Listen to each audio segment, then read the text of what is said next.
Sejam bem-vindos a mais um programa da Capela de Fé. Hoje estamos estudando o caráter da última geração, do povo remanescente de Deus que estará vivos e preparados para a volta de Jesus. Estamos no livro de Apocalipse, capítulo 14, e nós vamos começar lendo em versículo 4. Mas antes de ler a palavra de Deus, eu lhes convido a orar comigo. Oremos.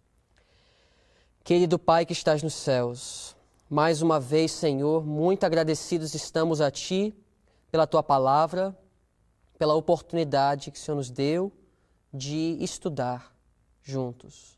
Por favor, abençoa cada um de nós, nos ajuda, ó Pai, a compreender que nós estamos vivendo nos últimos dias e que nós temos pela frente uma tempestade espiritual e que precisamos de nos preparar para esse dia, essas provas que virão. Nos ajuda e nos abençoa, em nome de Jesus. Amém. Muito bem. Nós temos estudado até agora o assunto dos 144 mil. É aquele povo, nos últimos dias, que vai fazer uma demonstração para todo mundo e todo o universo que os argumentos, as mentiras de Satanás contra Deus e seu caráter eram mentiras. Esse grupo vai vindicar o caráter de Deus. Eles vão demonstrar que é possível viver em harmonia com os requerimentos de Deus. Eles vão demonstrar que é uma bênção obedecer a Deus.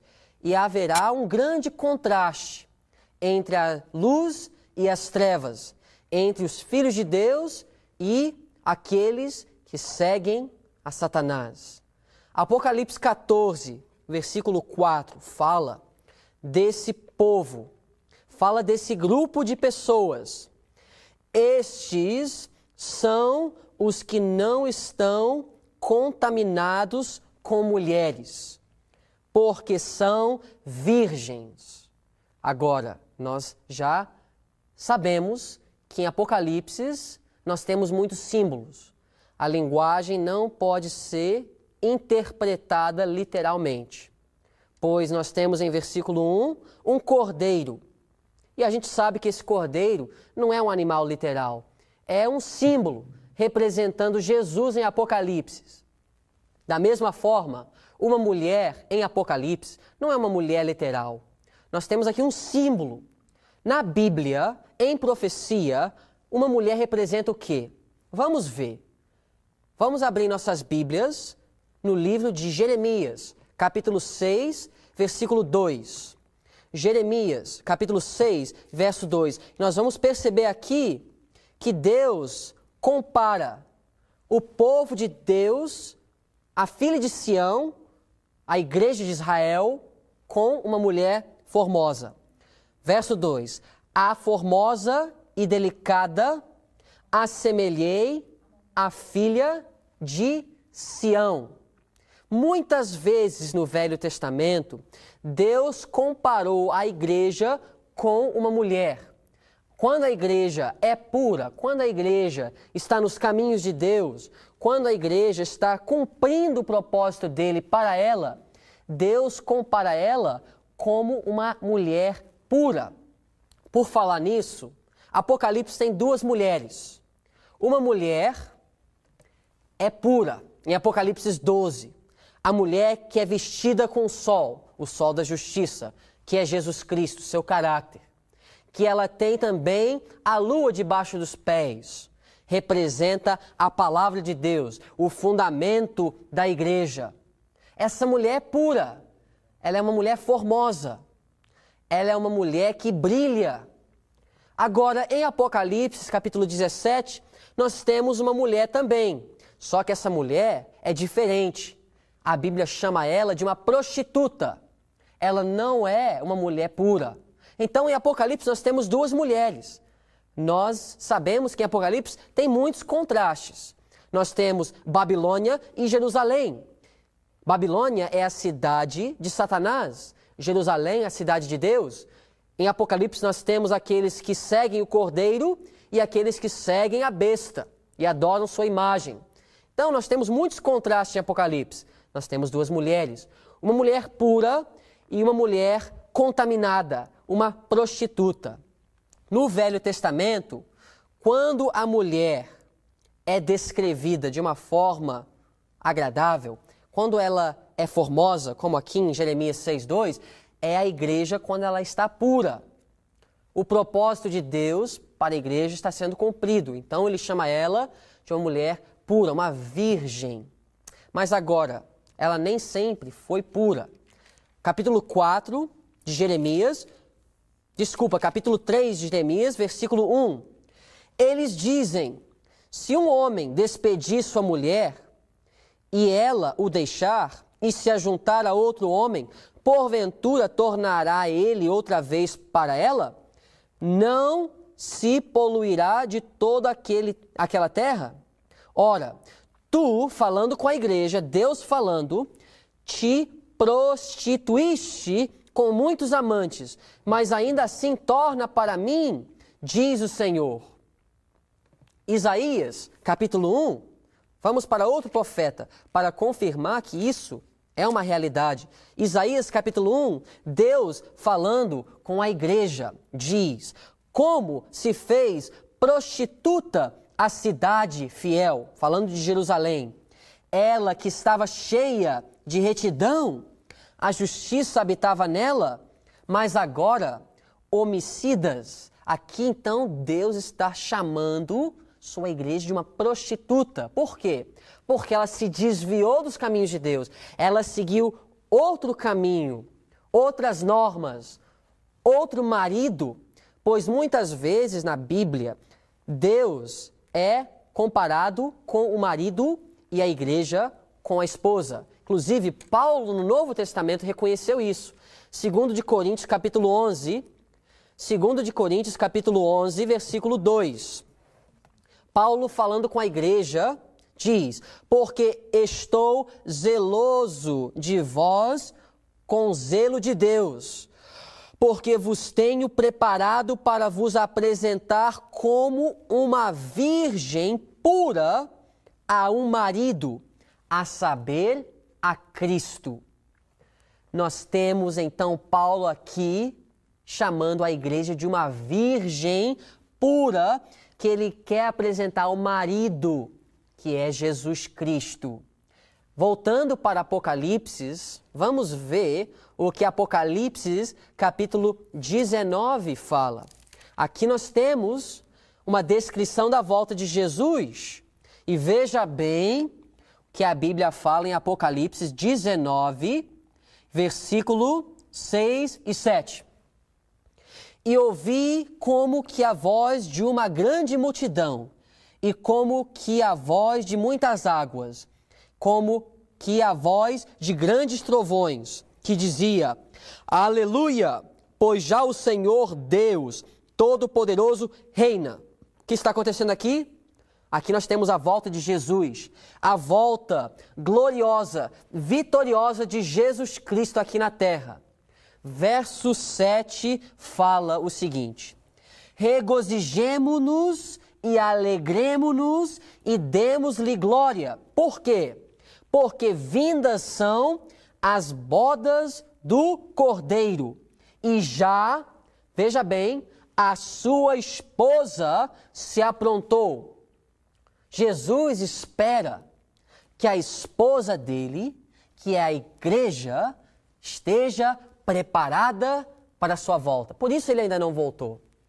Porque o caráter de Jesus não foi ainda manifestado em sua igreja. Mas, como Paulo disse, o meu grande desejo, minha grande ansiedade é te apresentar ao seu marido como uma virgem pura. Paulo falando à igreja. Mas o que falta então? Verso 8 de Apocalipse 19. E foi-lhe dado que se vestisse de linho fino, puro e resplandecente, porque o linho fino são as justiças dos santos, o caráter de Cristo na igreja. Assim, ele vai poder vir para buscar. Agora, lembram então que uma mulher é comparada com uma igreja. Se a mulher é pura, se ela é uma virgem, é uma igreja pura. É uma fé e doutrina pura. Mas agora, voltando para Apocalipse 14, aqui nós não temos mulheres puras, porque a Bíblia fala que os 144.000 não estão contaminados com mulheres. É uma mulher ou mulheres que contamina. Aonde é que em Apocalipse a gente encontra mulher ou mulheres que contamina? Apocalipse 17. Aqui nós temos em Apocalipse 17 a descrição de uma igreja apostatada.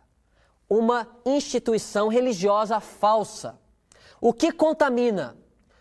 Ou com que ela contamina as pessoas? Os 144.000 não estão contaminados, mas ela contamina. Contamina com o quê? Verso 2 de Apocalipse 17. Com a qual, falando das pessoas no mundo, se prostituíram os reis da terra. Essa mulher prostituta, ela se prostituiu com os reis da terra. E os que habitam na terra se embebedaram com o vinho da sua prostituição. Em outras palavras, os 144.000 não estão contaminados com o vinho de sua prostituição. O que é esse vinho? Vinho na Bíblia é o quê? Vamos ver. Isaías 29. Isaías, capítulo 29. Vamos ver o que é vinho na Bíblia. Isaías 29, verso 9. Simbolicamente falando, o que é vinho? Porque Apocalipse está cheio de símbolos. Verso 9 de Isaías 29. Tardai e maravilhai-vos, folgai e clamai. Bêbados estão, mas não de vinho. Andam titubeando, mas não de bebida forte. Aqui nós temos uma visão de pessoas que estão bêbados. Mas a Bíblia fala que não é vinho. Então deve ser uma bebida espiritual que faz as pessoas bêbados de uma forma espiritual. Talvez é algo que tira o raciocínio, porque o vinho, ela afeta a mente. Mas aqui estamos falando simbolicamente. Verso 11. Por isso, toda visão vos é como as palavras de um livro selado que se dá ao que sabe ler, dizendo: lê isto, peço-te. E ele dirá: não posso, porque está selado. Esse vinho faz com que as pessoas não conseguem compreender as palavras de Deus. Traz confusão, traz algo para a mente das pessoas que faz com que elas não vê, são cegos, estão sem compreensão. O que é esse vinho? Verso 13 de Isaías 29.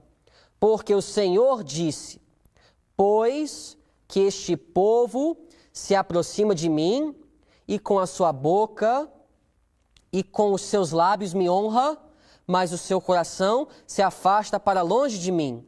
E o seu temor para comigo consiste só em mandamentos de homens, em que foi instruído. Aqui, amigos, a gente vê que aquilo que fez as pessoas bêbadas não é vinho literal, é mandamentos, doutrinas de homens, que faz com que elas não conseguem compreender as palavras de Deus. Jesus, ele citou Isaías 29, mas ele faz uma aplicação muito interessante. Vamos abrir no livro de Marcos, capítulo 7, versículo 7. Jesus está citando aqui Isaías 29. O mesmo capítulo que fala que as pessoas estão bêbadas, mas não com vinho literal, com vinho simbólico. Jesus fala, verso 7. Em vão, porém, me honram, ensinando doutrinas que são mandamentos de homem. Verso 8, a aplicação de Jesus. Porque deixando o mandamento de Deus, retendes a tradição dos homens, como a lavar dos jarros e dos copos e outras coisas que naquela época as pessoas estavam fazendo, substituindo as doutrinas de Deus, tradições humanas. Jesus fala que se você está adorando a Ele, mas deixando de lado os seus mandamentos e estabelecendo tradições humanas, você está adorando a Ele em vão. O que significa, então, que os 144 mil não são contaminados com mulheres, não são contaminados com o vinho da prostituta de Apocalipse 17, não estão contaminados com Babilônia, que é aquela cidade representada pela mulher em Apocalipse 17. O que é esse vinho? Doutrinas falsas. São mandamentos de homens e não de Deus. Tradição humana em lugar dos mandamentos e das palavras do nosso Deus. Por isso, muitas pessoas nos últimos dias, a Bíblia fala em Apocalipse 17, 2, estão prostituídas, estão contaminadas com o vinho de sua ira. Mas Deus terá um povo que não se contaminarão, pois são virgens. Já descobrimos que virgens representa doutrina, igreja, fé pura. Esse povo, então, eles têm uma fé pura. Continuando em Apocalipse 14. A próxima característica da última geração, que são fiéis a Deus até a morte. Apocalipse 14, verso 4, continua dizendo, desse povo, estes são os que seguem o Cordeiro para onde quer que vá. Nós vamos estudar agora, detalhadamente, o que significa seguir o Cordeiro aonde quer que vá. Hoje, muitos dizem que seguem Jesus. Eu sou um discípulo de Jesus, muitos dizem. Mas a gente leu em Isaías, também em Marcos 7. Muitos honram com os lábios, mas o coração está longe de Deus. Deus quer mais do que apenas uma profissão com palavras. Ele quer frutos. Ele quer uma demonstração na vida que nós somos realmente seguidores de Jesus. Pois muitos seguiam Jesus nos dias em que ele habitou aqui nessa terra. Abram em suas Bíblias, se você tem sua Bíblia, em Lucas capítulo 9. Lucas capítulo 9. O que significa seguir a Jesus? Pois a Bíblia fala que a última geração, aqueles que estão preparados para a volta de Jesus, seguem o Cordeiro aonde quer que vá. Lucas 9, verso 23. E dizia a todos, se alguém quer vir após mim, Jesus falando, negue-se a si mesmo e tome cada dia a sua cruz e siga-me. Porque qualquer que quiser salvar a sua vida, perdê-la-á. Mas qualquer que, por amor de mim, perder a sua vida, a salvará. Aqui nós temos uma descrição maravilhosa do que é seguir a Cristo. Amigos, seguir a Cristo é mais do que ir na igreja uma vez por semana. Pois Jesus disse, aquele que quer me seguir, se alguém quer vir após mim, negue-se a si mesmo. O que é isso? É quando a sua vontade está em conflito com a vontade de Deus, você vai rejeitar a sua própria inclinação e fazer o que Deus quer. Jesus, no jardim do Getsemane, é um exemplo perfeito. Não a minha vontade, ó Pai, mas a sua seja feita. Isso é seguir a Jesus. Tomar a sua cruz cada dia. Cada dia você vai tomar a sua cruz.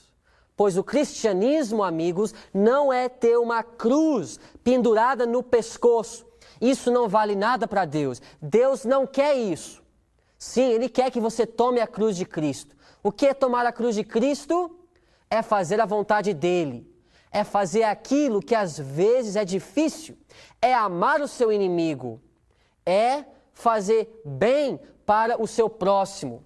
É negar a sua própria vontade para fazer a vontade de Deus e trabalhar em favor daqueles ao teu redor. Isso é tomar a sua cruz. Jesus tomou a cruz dele. Paulo também tomou a cruz dele. Ele sofreu fome. Ele foi perseguido. Perdeu amigos, até família, por a causa de Jesus, pois ele tomou a sua cruz. Isso é seguir a Cristo, é negar a si mesmo, tomar a sua cruz. Além disso, é perder a vida. Quem quer perder a vida? Bom, Jesus falou, se você quer salvar a vida, você tem que perder a vida. E aquele que quiser salvar a vida, ele vai perder. Perder a vida? Muitos perderam a vida nos dias de Noé. Mas é porque eles quiseram salvar a vida. Não entraram dentro da arca. Queriam salvar a vida. Acharam que se eles entrassem dentro da arca, eles estariam perdendo a vida. Assim eles perderam. Nos dias de Ló, a família dele, alguns saíram, outros não. Por que os que não saíram, não saíram? Porque queriam salvar a vida dentro de Sodoma. Por isso, perderam a vida. Seguir a Jesus é perder a vida. É entregar tudo o que você tem, tudo o que você é, toda a sua energia, seus esforços para a causa de Deus. Você perde a vida aqui, mas você ganha a vida eterna. Capítulo 9, do mesmo capítulo, e versículo 57. Alguém uma vez falou para Jesus, prestem bem atenção.